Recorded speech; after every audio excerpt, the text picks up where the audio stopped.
You paid a deposit, maybe a few draws on top of it, and then the crew stopped showing up, or worse, they finished, but the tile's cracking and the roof still leaks. You're not powerless, and you don't have to just eat the loss. There's an actual playbook here.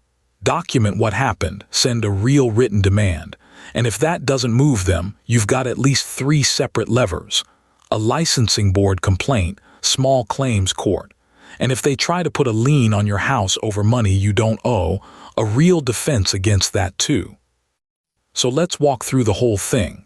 How to tell a genuine ripoff from a change order dispute you actually approved, exactly how to build your file, the escalation ladder in order, the traps like hiring somebody unlicensed, and when this stops being a do-it-yourself project and needs a lawyer. Before you do anything else, get honest about which situation you're actually in, because it shapes every step that follows. If the crew walked off, blew through the finish date with no excuse, or the inspector failed the work outright, that's abandonment or breach, squarely their fault, and every tool in this video is built for that. But if what actually happened is you asked for a bigger deck or granite instead of laminate, and the price and timeline moved because of that, and you signed off, even just texting, "Okay, go ahead," courts in a lot of states will treat that as a change order you approved, not a broken promise. Here's the trap.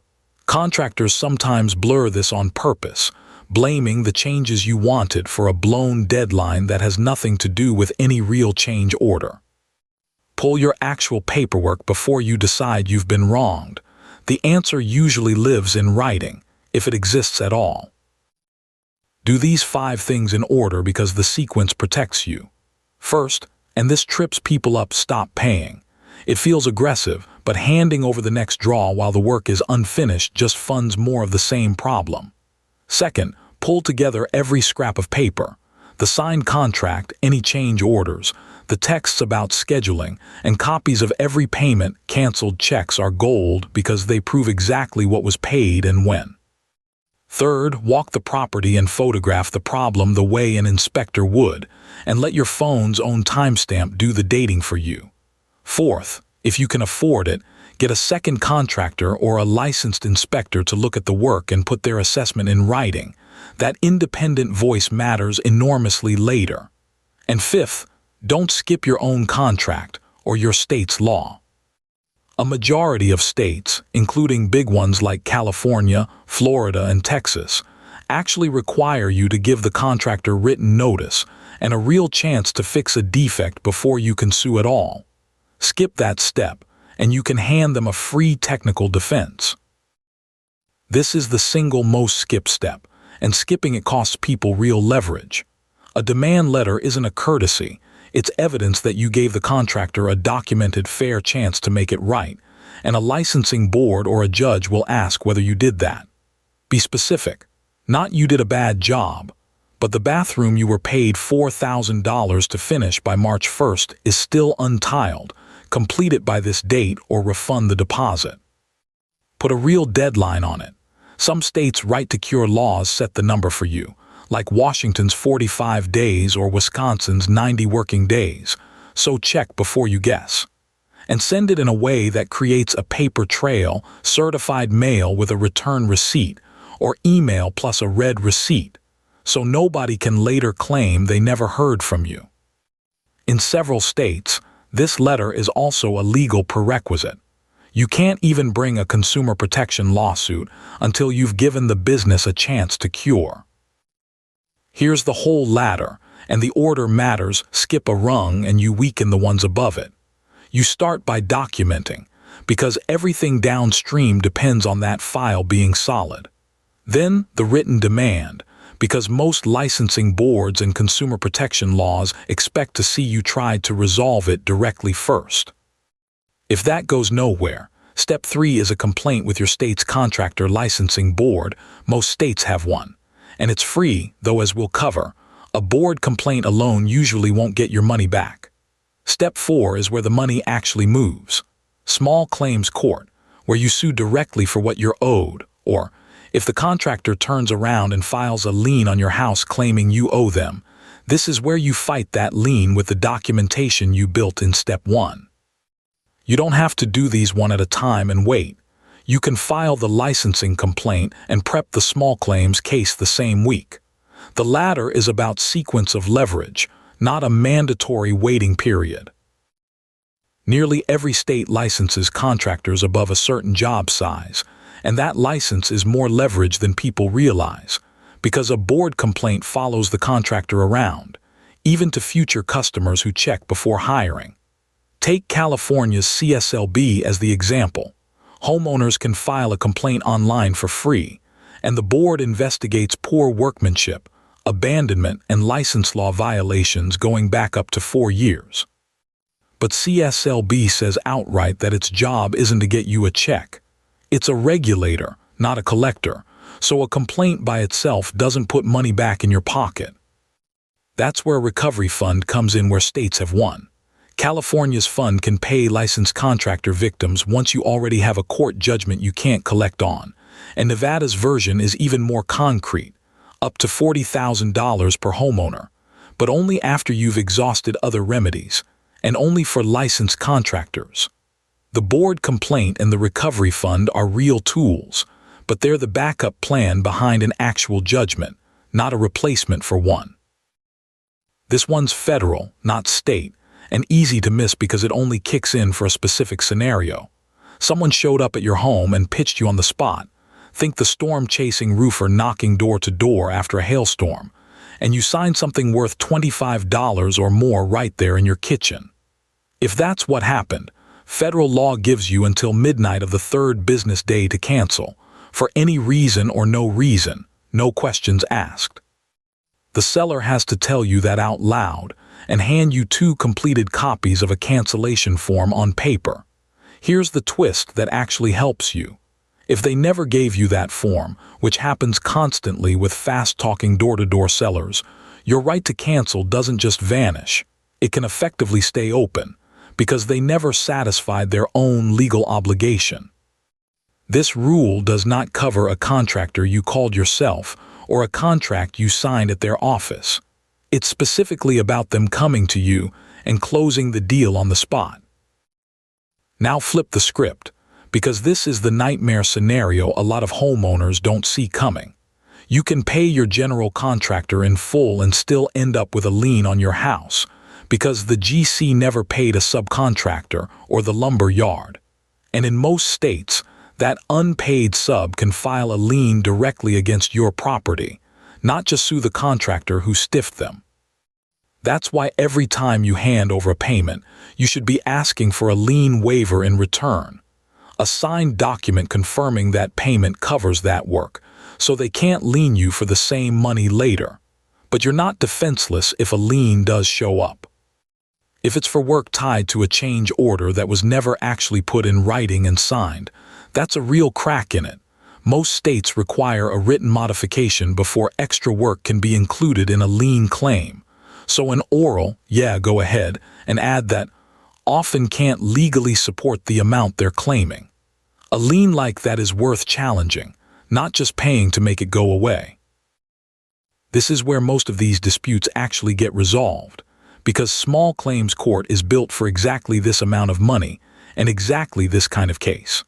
The limits are all over the map by state. Kentucky caps out at $2,500, while Tennessee and Delaware go all the way up to $25,000, with California around $12,500 and Texas around $20,000. So look up your own state's number before you assume you're covered or shut out. And layered on top of that, every state has some version of what lawyers call a UDAP statute, often nicknamed a Little FTC Act, that bans unfair and deceptive business practices, and contractor scams fit that description well. Why does that matter beyond the obvious?